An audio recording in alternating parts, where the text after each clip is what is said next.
Hello, everybody. It's good to see some faces and names. I hope everyone's having a great summer.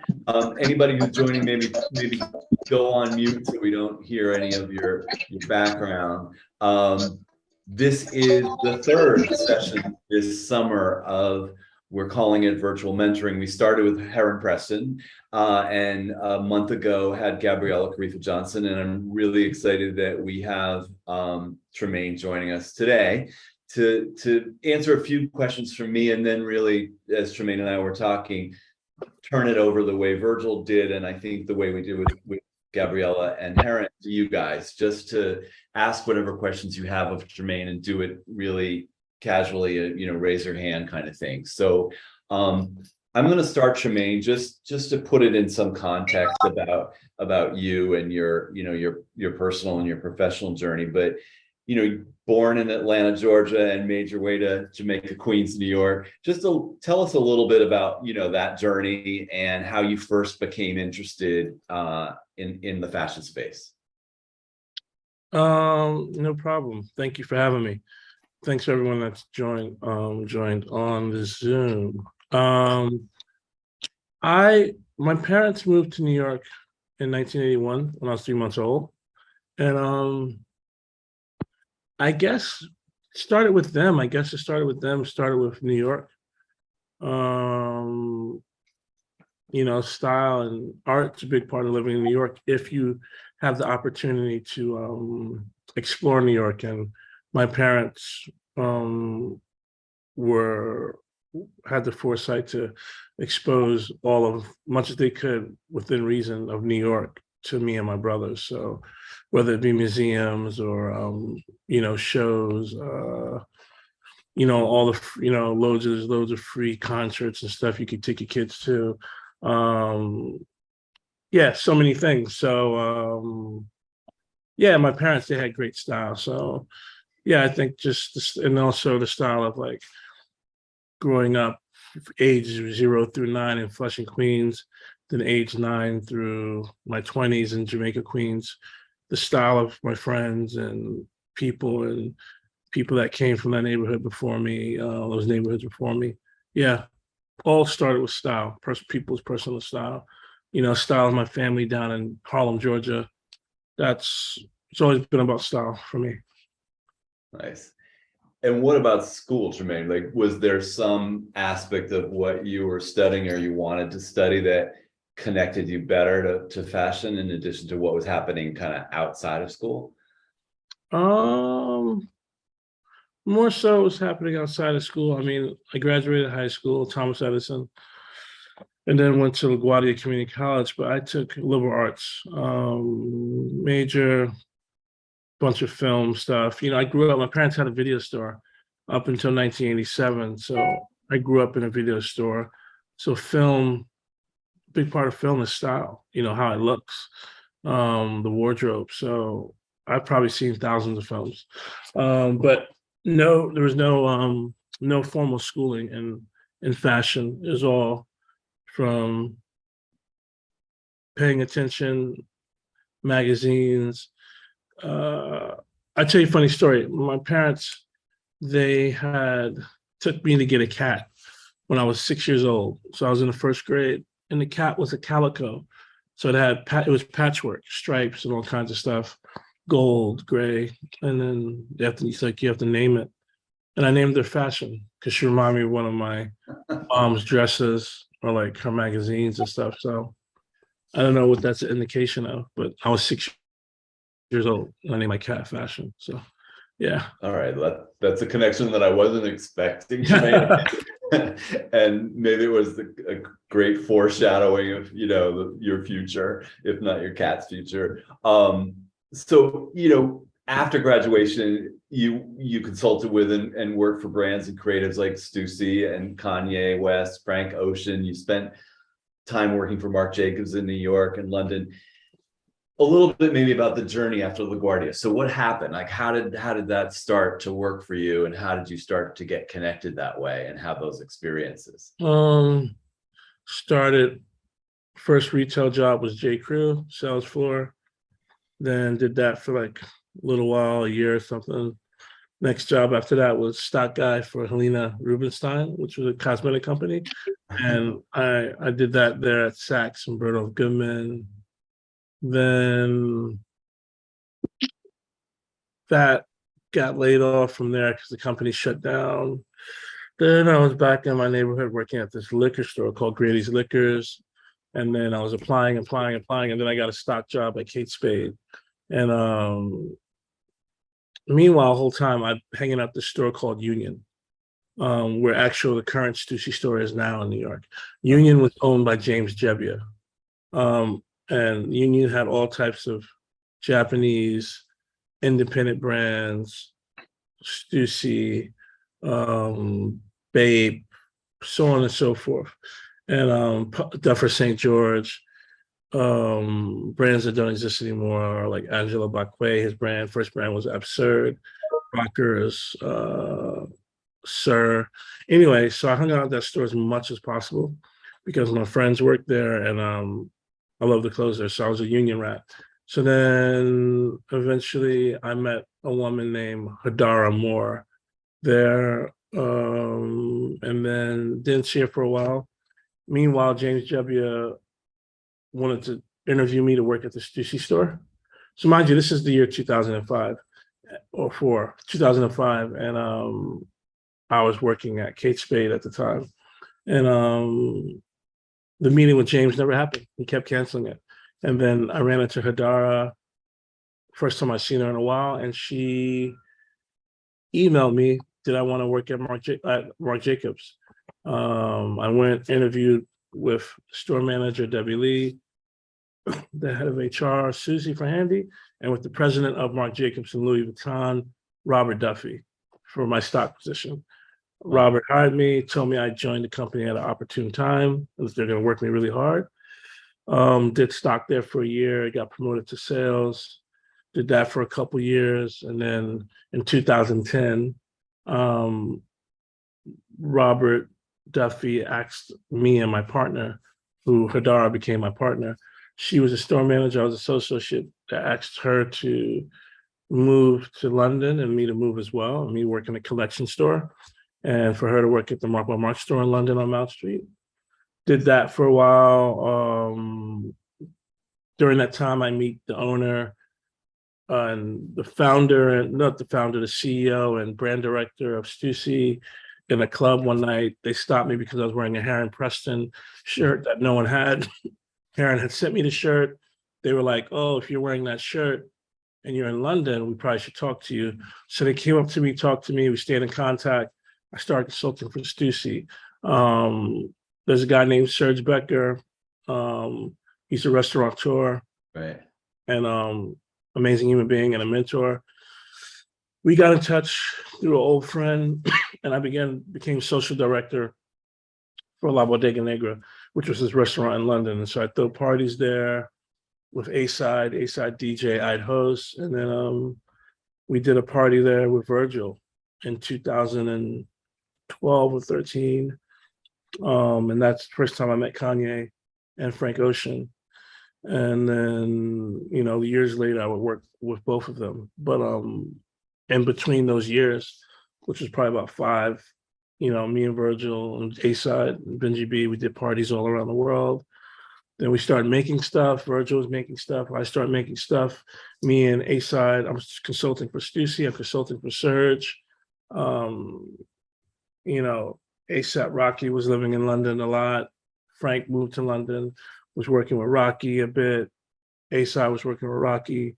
Then I went and me and A-Side, I got laid off from Marc Jacobs, did mass layoffs. I was one of the people that got laid off. Me and A-Side started a brand called No Vacancy Inn, which was a brand basically meaning the hotel, the hotel of our minds. So when me and A-Side's brain combined and we did t-shirts, our first pop-up was at Tom Sachs Bodega. Tom Sachs turned his studio into a bodega boombox, and we did a residency there for 2 days or 3 days in 2016 or 15. And that was our first pop-up. Did t-shirts, and we got a New Balance deal, did 3 pairs of New Balance. We did 2 collaborations with Off-White, ready to wear. We did a Stussy collab. So that's on No Vacancy. Interim, I'm working with Frank Ocean as a creative consultant, idea guy, assistant on Blonded album and on Boys Don't Cry magazine. That comes out. I get the call from Ye. I start in this is 2016, August 2016. I start working for Kanye, consulting for him whilst I live in London. Then a year later, he moves me to LA, work for him for another year or two. And then the whole time I'm still consulting for Stussy. Worked with Stussy in some type of way for almost 10 years. And then after I left, got fired from Yeezy, I became art director at large for Stussy. And and then did that for a couple years, and then created Denim Tears, officially cemented it, trademarked it, and did the first pop-up in August 2019. And then 2 years after that, 2021, Supreme approached me in October to be the October of 2021 to be the creative action for one to be a creative director of Supreme. Lots of missing from that story, but that's the little overview. Well, no, I asked the same question of Heron, and about 45 minutes later, Tremaine, he finished telling us about his journey. So that was good. All right, cool. But and I think for anybody listening, not always so linear, doing many more than one thing at one time, all of which kind of moves you to a direction. With Denim Tears, when did it happen to you in the sense of okay, this is my brand that I'm going to start, and this is the thing I'm going to focus on? How did that come about? How did you arrive at that moment where you're okay, it's time now for me to create a brand that's mine, and build it? Just a gut feeling, after around November 2018, December 2018, just start working on it, building out the iconography, making some art pieces, just making art stuff, taking the art stuff and applying it to clothing. So I'd say around December, January 2018, Levi's reached out to me to do a collaboration. I've been using Denim Tears only on the sense of doing charity pop-ups with Every Mother Counts, and I design tees, sell them, and donate the proceeds to Every Mother Counts. And that's all I did with Denim Tears. And then it was a name I would put on when we did parties. I would host under that name. So around January 2019, I was just working on some art stuff, creating iconography, creating imagery, creating logos, and just built out the whole story of it. The name I've been using that name as a handle, Monkier, for years, since 2014, 15. Yeah. We on Thursday, Tremaine, we actually had Levi's, the collaboration group, on a Zoom for our scholars, and it was the day I guess they were launching your second collab with them. Yeah. The Denim Tears one. Just tell the group, why collaborations, why they're good for you, how they come about, just so we can have a little bit more insight. Collaborations are good because it's good to work with people that can do something that you don't do, and they can enhance what you do, and vice versa. And then you can come together and tell a story through the two different skill sets that you guys are bringing together. So those are the most interesting collaborations to me. And when you're approached, I'm sure you're approached a lot. Are there questions you ask of a collaboration partner? Are they in the right space, at the right price point, the right aesthetic, the right customer? What makes a collaboration partner for you feel like the right fit? Just a gut feeling, and what's my intention that I'm trying to use this collaboration to get across, and my gut feeling on what they're about. Yeah. And is it helpful with like a Levi's, Tremaine, to leverage what they could do for Denim Tears in terms of just the promotion, the marketing, the global reach they have? Is that helpful to your brand if you partner with someone like Levi's? Yeah, and also most importantly, all those things you said, but the quality product they make. They're the foremost denim company in the world, and 501 is the most sold fashion item in human history. So it's Right. an honor to work with them. Um, Shifting a little bit. So now you're both the founder of Denim Tears, but also the creative director at Supreme. How do you balance those two things? How are you able to do both at the same time? Um, Delegation, um, empowering people who have similar vision as mine, and trusting them, empowering them to do things and work on the projects that have to get done. Um, and yeah, I would say that's the main thing: empowering people, building a team, delegation. Right. Yeah. Um, you were quoted in Women's Wear after I think a conference in Paris that you spoke at, and you were talking about your Supreme appointment, and you said, people were super joyous about it, but I've been doing this work for a long time. Why do I mean more to people now that I'm at Supreme than I did before? Just wondered what that meant to you in terms of what you were trying to convey. Good question. Yeah, I just feel that very grateful to be at Supreme, and it's incredible, one of the best, in my opinion, fast, brands out there. But my worth is derived from my intention in the work I make. And then, so let's say I never got the job at Supreme, would it make the Levi's less powerful? Right. No, no. So, I've gotten this job at Supreme, I believe, based on my talent and the way I treat people, and my ability to help market things too as well. And but it doesn't it wasn't a validation for the work I've done. The work in itself is the validation. Mm-hmm. And the people I work with that help me make the work, because I don't do any of it on my own. Right. Right. I like that. 2 weeks ago, we had another session, and we had Antoine Sargent, who was curating the Virgil exhibit. I saw you there at the Brooklyn Museum. He was Yeah. talking to Matthew Yakuboski, who's a curator there also. And we brought one of the audience members actually talked about a talk you had with Tawanda Chuese, and the topic was, art curation ultimately funnels into cultural curation. And we asked Antoine about, kind of bringing the culture of the context of where the Brooklyn Museum is into the museum. How does that work for you in terms of bringing artistic authenticity to Supreme, or kind of the culture to a brand like Supreme? Um, I'm fortunate. Supreme's always had it, Um, you know, they're doing Basquiat t-shirts, maybe even before he had his Brooklyn show in 2005. Wow.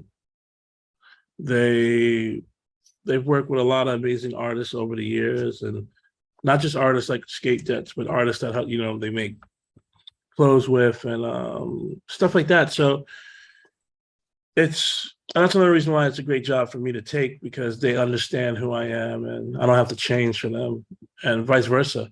So Supreme is a cultural archive, and I'm happy to progress that. But yeah, Supreme's always been a cultural archive. If you just go through and look at some of the videos they've done, some of the collaborations they've done, um, you know.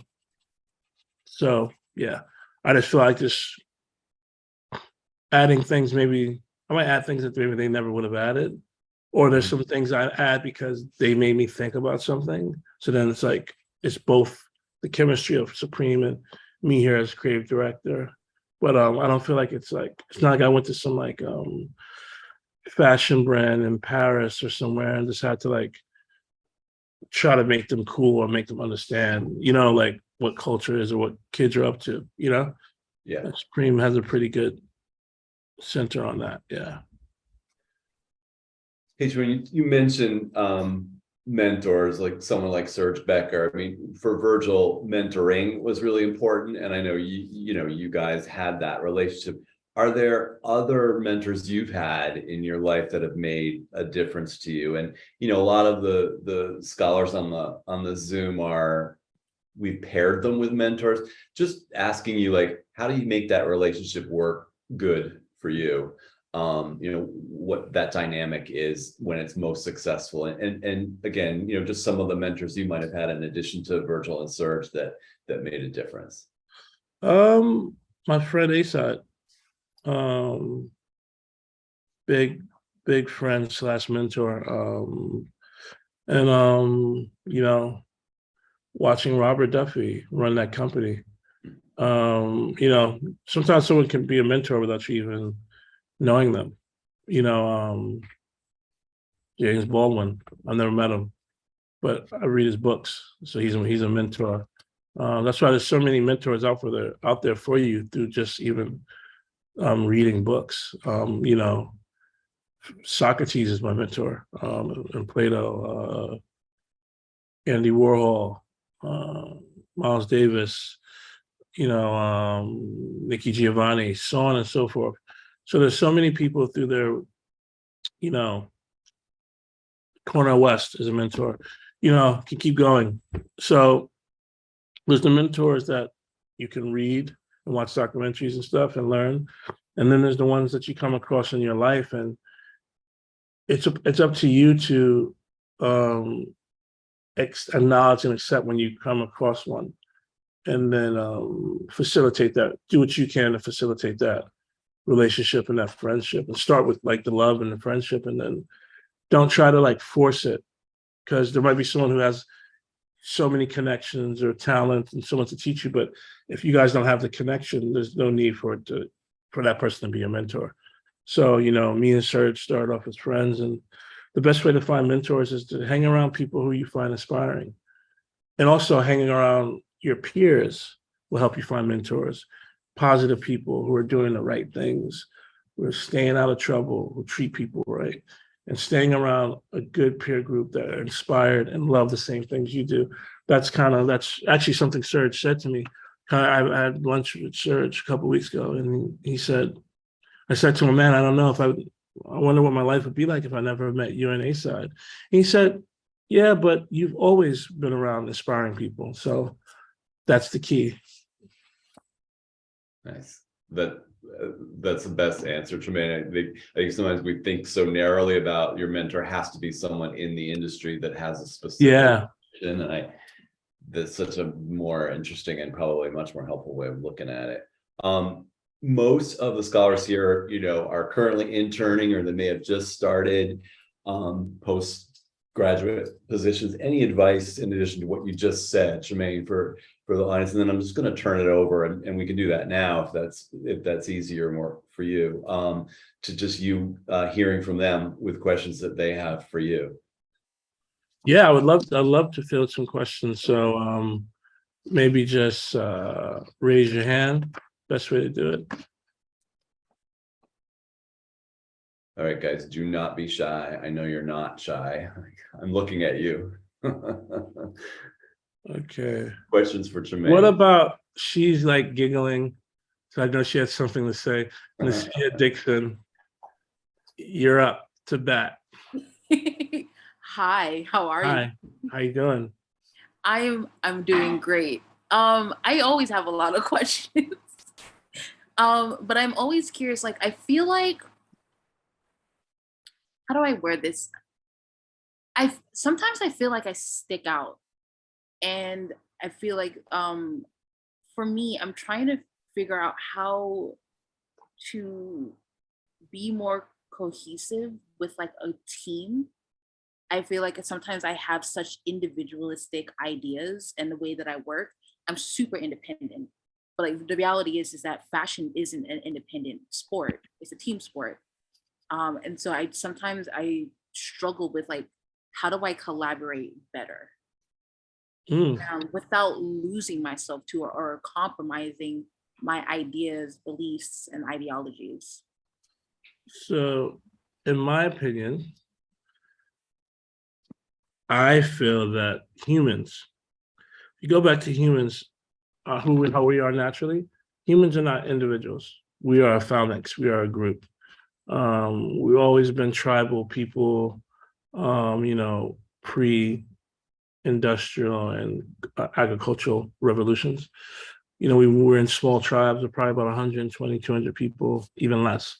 So that humans fishing, because someone taught you how to fish or told you where you could go find a bunch of fish at, or you taught, and then you're like, oh yeah, but you should use this reel, or you should use this type of wire, or you know what, make this hook out of this thing, so on and so forth. Oh, use these worms, they like these worms better. That's being human on that basic level. And that translates to everything, whether you're Mark Jacobs, Michael Jordan, Steve Jobs, or a bus driver or a custodian, like you might be a custodian, someone's got to order the supplies, so on and so forth. There's nothing, there's nothing we do without a team, and nothing's original. That's a part of it too. Like there's no original ideas. Every single thing that humans do is referential. So a lot of reasons we like hold on to these things of like, well, it's my idea, my this, my this, my this, my this, me. And really it's about us. And that's when the greatest things come through collaboration, and you might be the director, but Stanley Kubrick, he worked with a cinematographer. Arthur Jaffa was a cinematographer on Eyes Wide Shut. Stanley Kubrick's considered one of the greatest directors of all time, but he still needed AJ to help him. So did he compromise his vision, or did he enhance his vision, or just enhance the art for everyone to enjoy the film by collaborating with people? So that's my opinion on that one. Thank you. I appreciate it. You're very welcome. Let's see. Because you have a hat on, Kira Lee, what you got? Gosh, I was thinking about mine because they were talking, but I've looked a lot into like your brand Denim Tears, and I really admire how like you pull a lot of references from like African American culture in your designs, and I feel like I do that a lot as well. But I've been wondering how you can, I guess, tie those cultural aspects, but still have it be somewhat digestible to like a mass market, because at the end of the day, you still have to make money. And I've kind of had problem doing that with my own brand that I started this year. So I was wondering how exactly you do that type of storytelling, but at the same time, still have it be like, I guess, marketable towards like a mass market of people. Um, no one likes to hear my answer to this. You can only control your intention and the quality of the product you make and your storytelling with whatever means you have. I had no control over how successful, perceived success that Denim Tears has. My intention was to make a brand that told stories of the African American diaspora, the plight and the glory, whether it's talking about slavery or talking about Alvin Ailey, so on and so forth. I do my best to try to make the best product I can do with the means that I have, do the best marketing, the best seeding, the best wheat pasting, Instagram I try to, make my Instagram captions poignant, witty, whimsical, irreverent, so on and so forth. I worry about controlling that stuff. I can't make someone reach in their wallet and buy something. So, but my friend Theaster Gates, he's an amazing artist. If you're not familiar with him, you should check him out. He actually loaned me this sculpture painting that's on my wall, hose painting, and he said his superpower comes from he knows how to be broke. So you would be more remiss to understand how can you live within your means whilst you make art? Because there's no guarantee.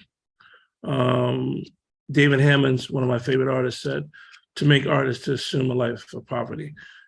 Was he being extreme? Yes, but no. Sometimes trying to make something a certain way commercially could ruin your brand.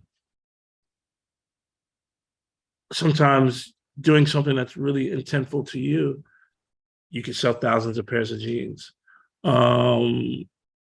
So there is no rhyme or reason to why something sells or doesn't sell.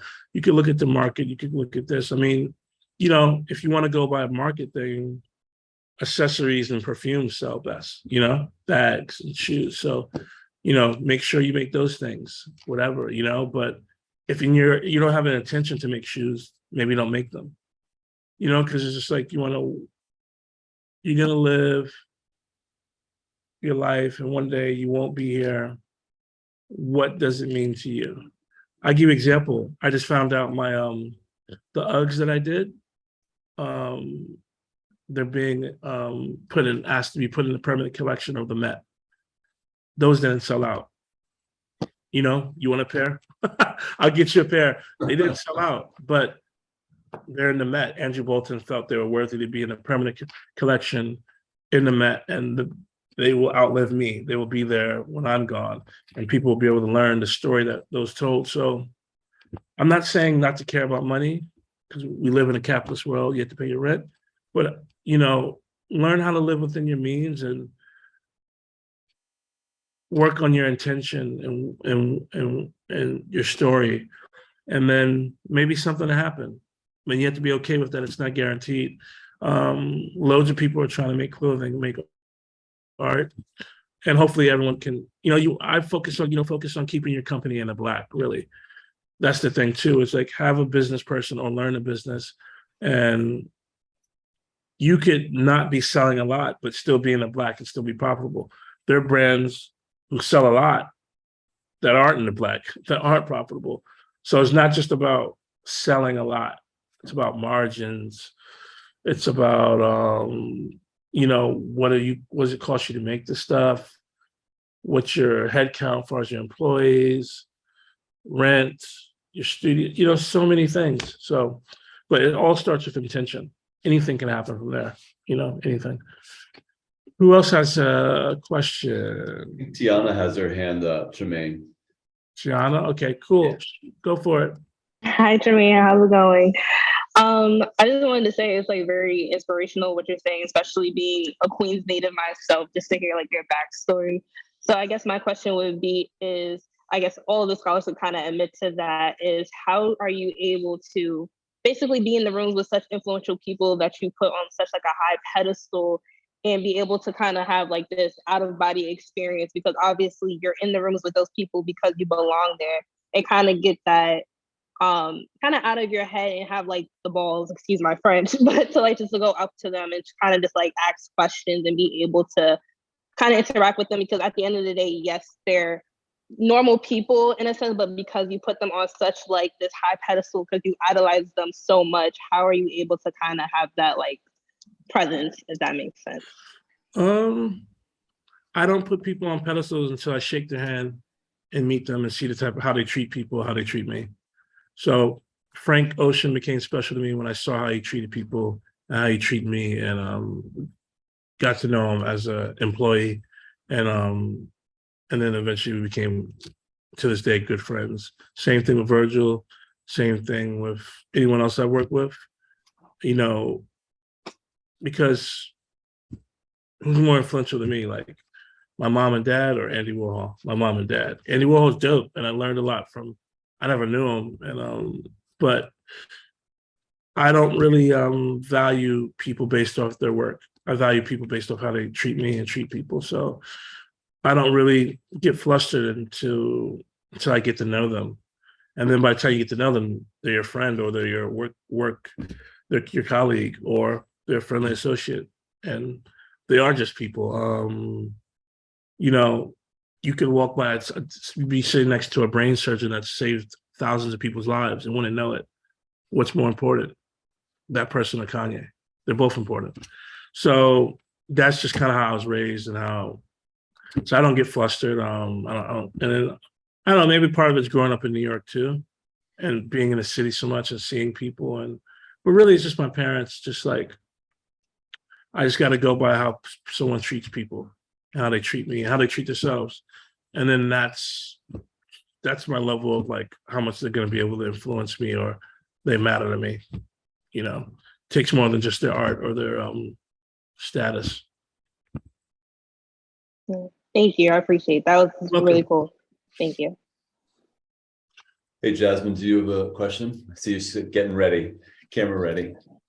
Hey, yeah, I do. Sorry, I just got to the office. Thank you so much for being here. So my question is, how do you think about taking risks in like your career and in your creative practice? I'm kind of at a point where I maybe want to start challenging myself and venturing off into like a creative space without having formal training. So maybe do you have any advice for like risk taking? Yeah.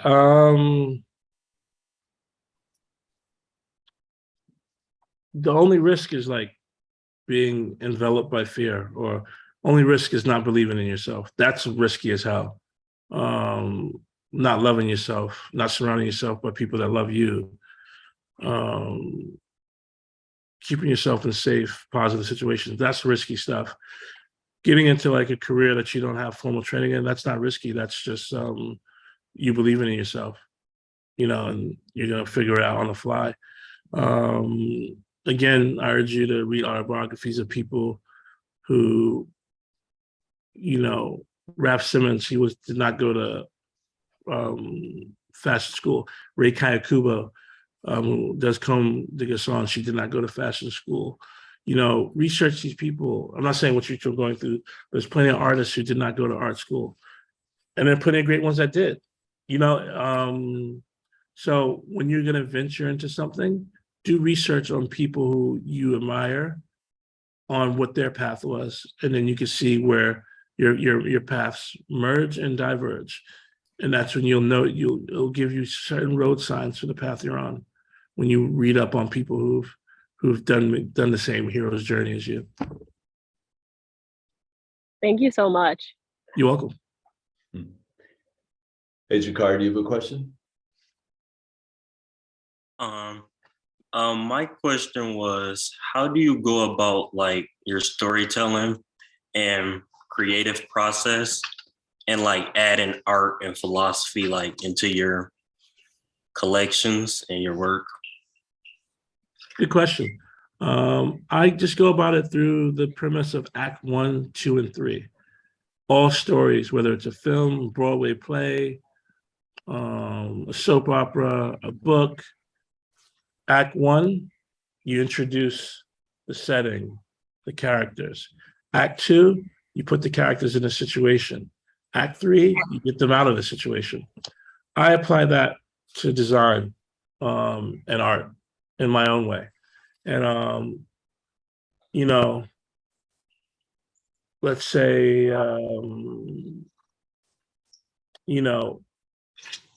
are the people that this thing affected? How do these people affect how I design? Just explaining it, and then it just like stuff starts to tell itself. So yeah, it's just Act 1, Act 2, and 3, and it's not always linear. And as far as philosophies, I kind of subscribe pretty heavy into Joseph Campbell and his writings on the hero's journey. So might be something you want to check out.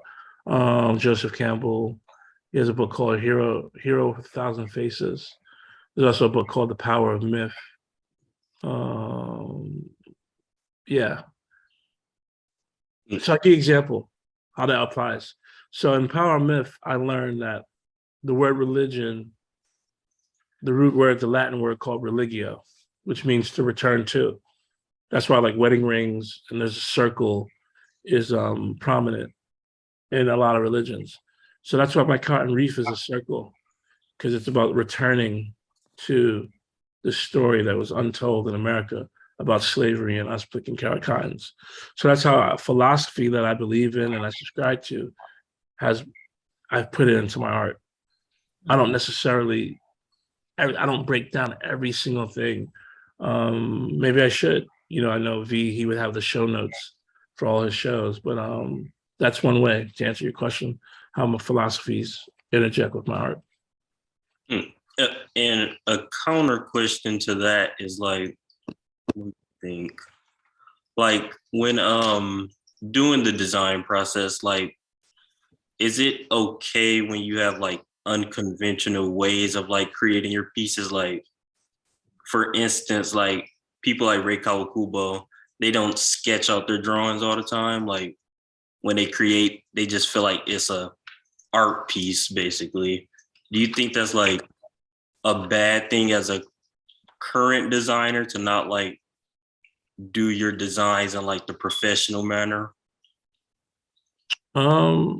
Again, professional is how you treat people. How you make art, there's no rules to that. The professional manner is how you treat your colleagues, treat your customers, treat your fans, whatever. Get the job done in the time you're gonna have it done in a Jimi Hendrix played the guitar upside down because he was left-handed. Was that unprofessional? He just didn't have access to a left-handed guitar. So you might use Illustrator, you might use Photoshop, or you might just sketch on a notepad, or you might dictate to someone that does the design and the CADs for you and just give them references and mood boards. A lot of ways to skin a cat. Hey, Tremaine, I've got Jade Williams. She's at work, so she can't be seen, but she texted this question. So she said, I'm not on camera, I'm at work, but my question is, do you have any advice for a young designer who's interested in breaking into an older European fashion house? I know that Virgil was able to do it with Vuitton, but it can feel like an impossible feat as a Black American, especially one who wouldn't bring the sort of Black American cultural capital that these houses seem to want to tap into. Oh, wow, you were at the charity event at the Nice, Lions last week. Nice to meet you. Jay-Z has this line where he goes, and he's kind of coming at the critics. He goes, acting like I showed you crack. Hove did that, so you didn't have to go through that. So Jay-Z saying the life he lived as a drug dealer, unfortunately, him rapping about it and telling the stories so young people don't have to do that same thing. Might sound weird where I'm kind of connecting it. I think Virgil broke through that window, that glass ceiling of the old French fashion houses, so you didn't have to. If you really want to, go for it. But I know from Virgil being a close friend of mine, his ultimate dream wasn't about Louis Vuitton. It was about building Off-White. It was about this fashion scholarship fund. It was about his art, his family, and Louis Vuitton was a move on the chessboard, a very powerful, important move. So this is something I talk about a lot. I even talked about this. I did a panel with some of the other inductees into the Met Museum's Lexicon of Fashion. That at what point do we stop seeking validation from institutions that don't necessarily have us in mind all the time? And there's nothing wrong with just working on your brand and being a creative director of your brand. It's just as powerful and important. Virgil being creative director and founder of Off-White was just or even more important than him being creative director of Louis Vuitton.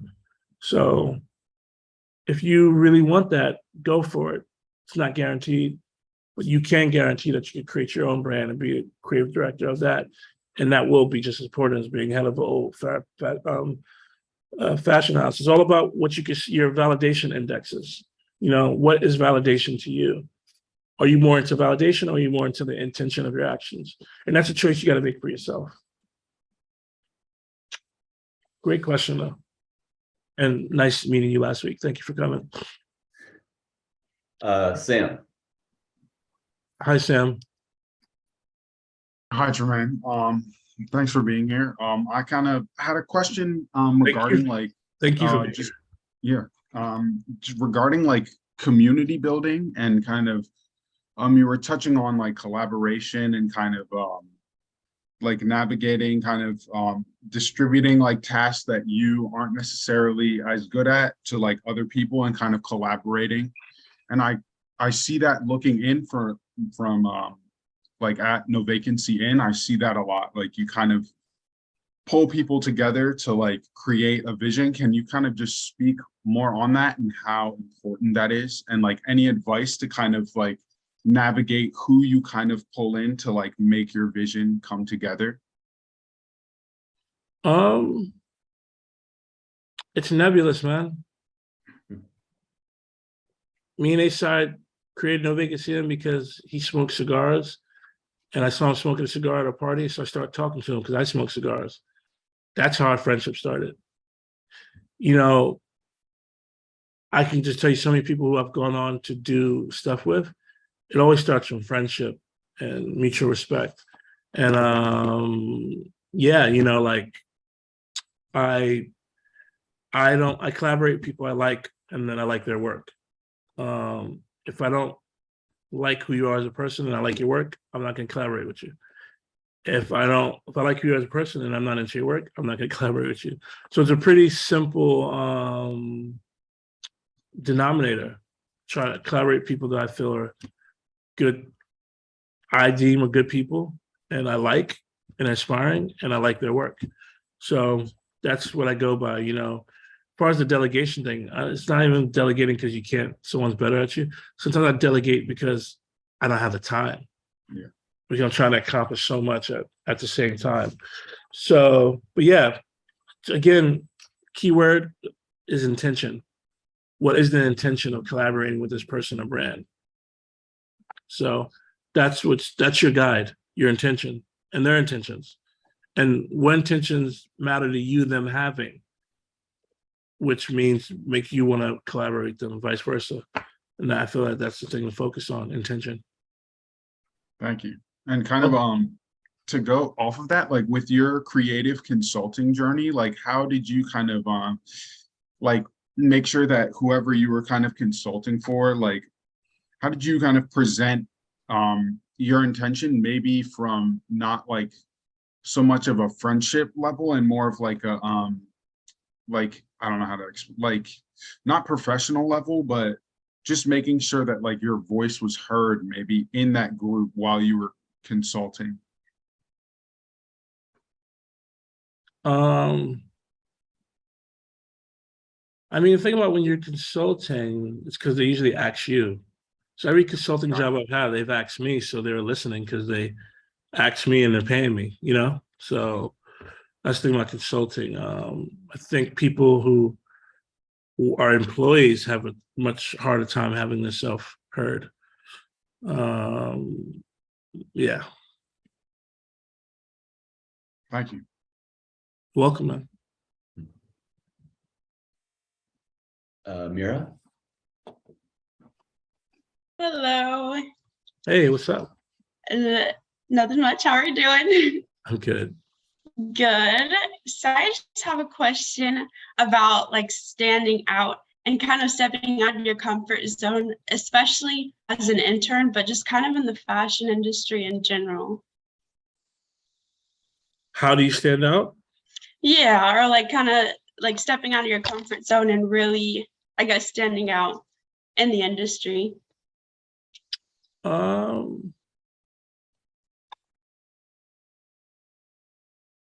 Being yourself. You know, there's enough, you know, I'll keep bringing up V because this is his, you guys are, you know, Virgil Abloh postmodern fashion, you know, scholarship scholars. There's enough space for me and Virgil. Why? Because Virgil was him. He was a son of two Ghanaian parents, immigrants. They grew up in Rockford, Illinois, so on and so forth. I'm the son of two, Tracy and Sherlyn, from Harlem, Georgia. We lived in Queens, Washington, Jamaica, Queens. I'm 6'2". I like baseball more than basketball, but I play basketball because all my friends are playing basketball, so on and so forth. I'm me, Virgil's him. So the way we both stood out is being who you are, because humans are quite similar, but we're also unique based off our set of circumstances, usually our childhoods and our formative years, and really go into who you are and express that. That's how you stand out. And not getting caught up on what you see other people expressing that is deemed popular and working for them, then that's how you blend in and not get noticed. Because someone's just gonna be like, oh, she's just doing what so-and-so's doing. Or they won't even make that, they won't even make that assertion. They'll just, you just become part of like the furniture, you know?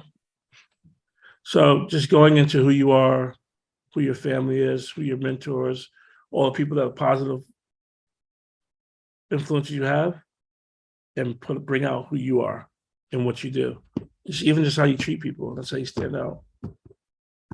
Thank you. Also, we live in a really cruel, mean world. Being nice to people is a great way to stand out. Generally, kindness and compassion, and even I know this is gonna sound so hokey and corny, but like I go to Starbucks or somewhere and I say to the person like, "How you doing today?" And I can see most people don't ask them that. I just stood out to that person, but actually genuinely asking them how they're doing today, and actually really genuinely meaning it. So I just use that as a micro for macro. That's probably the best way to stand out. How you shake someone's hand and look in their eyes and treat people. Thank you. You're welcome. Hey, Camille, what about you? You've had your hand up for a while. Hi, so I'm also at work, but I wanted to ask about like what you thought the idea of like kind of picking like your own niche and everything. I feel like a lot of people talk about like focusing on like one thing, but I like kind of struggle with it. I have like so many different interests and just like different things that like ideas that are happening in my head, and I feel like it's a struggle for me to just kind of focus on one. So I guess like what would be your advice as far as like should you kind of get into the mindset of focusing on one thing and then expanding, or kind of not limit yourself from the beginning? Try to master things. If you're good enough to master two things at once, good for you. Or one at a time, just try to master things and really put in your 10,000 hours with things that you care about. You got to put in your 10,000 hours. You spread yourself too thin too early. Like, okay, someone like Virgil, he put in his 10,000 hours getting his master's as an architect. Then he put in his 10,000 hours as a student of culture. Then he put in his 10,000 hours working for Kanye. That's when he got into his 30s. He could do all this stuff at the same time. He would not have been able to do that from age 18, age 19. You got to put in your work and learn and master things. Put in your 10,000 hours, and it might take years. Thank you for that. You're welcome. Thanks, Tremaine. Hey, Allegra, what about you? Hi, so I had a question in regards to sustainability and your views on the industry and its efforts, but also more directly to your work, how we can increase the emotional connection that consumers have with their pieces of clothing to encourage less of a throwaway culture within the fashion industry. I mean, fashion is one of the greatest makers of pollution, as you know, if you're asking that question. No one might not want to hear this. Make less stuff. Don't give the consumer something to buy. That's a bigger question than one designer I can answer. That's the question of going into the systemic problems of pollution, the systemic problems of capitalism, the systemic problem of globalization, and policies by the government, and then also the inactivity of the people, because in the end, you have the designer, the brand, marketing, the customer. In the end, if the customer doesn't buy it, what are we making? But then we market to the customer and make them want the stuff because we put Bella Hadid in it. So it's a dance. And I think it's a choice communities and people have to make, and maybe not have to wait for the government or designers anymore. And really, hey, if this person doesn't make stuff that's good for the environment, I'm not buying it. Boycotts work. That's how the civil rights movement won. It wasn't just Rosa Parks. It was Rosa Parks was the news story. And then for 18 months, no one rode the buses down there. And that's when the laws changed. Same thing applies. When the people say, we're not buying this stuff anymore if it's hurting the environment, these capitalist organizations will change. That's kind of how change works, unfortunately. Fortunately, we don't live in a world where people are just like, well, we got to take care of Mother Earth because look at where we're at right now. People, there's greed, there's apathy, so on and so forth. So, yeah, it's a great question, but yeah, it's a big answer. That's like takes combination of the people stepping up and governments and politicians and corporations stepping up to change things. Thank you. You're welcome. Hey, Tremaine, I think we have time for one more question, and Tashai has had her hand up for a good long while. Tashai. Hello. Yeah, thank you so much for being here. I'm super gracious for your time, and I'm sure everyone else is because I'm pretty sure everybody's mindset is shifting since the beginning of this hour. But this question is light and pretty personal. I also subscribe a lot to the hero's journey. Like I literally follow that daily and have that conscious in my mind. I'm curious, like what stage of the hero's journey do you think you're in?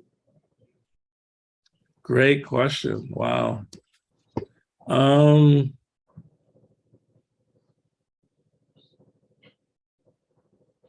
I think I'm in the stage. I hope I'm in Act 3. I hope I'm in Act 3, returning back with the knowledge to the people that I left so many years ago to go out on my journey. And I hope I'm in a stage where I'm bringing back the knowledge, and then I can go get some rest. Yeah, I can sense that. So thank you again for your knowledge that you share with us. Thanks. Thank you. Such great questions, man. I really appreciate all you guys. Good. That was kind of the perfect ending, guys. So thank you. Thanks for everybody that joined the Zoom. Tremaine, as always, you have been such a good supporter and friend to the FSF for all the right, good reasons. So thank you for another period of time that you've given us. Really, really grateful to you. And we hope we see you soon. Thank you so much. It's an honor to be working with you guys and get to talk to all you guys. And yeah, I'll always be here to help. Thank you. Thanks, Tremaine. Bye, guys. Take care, guys.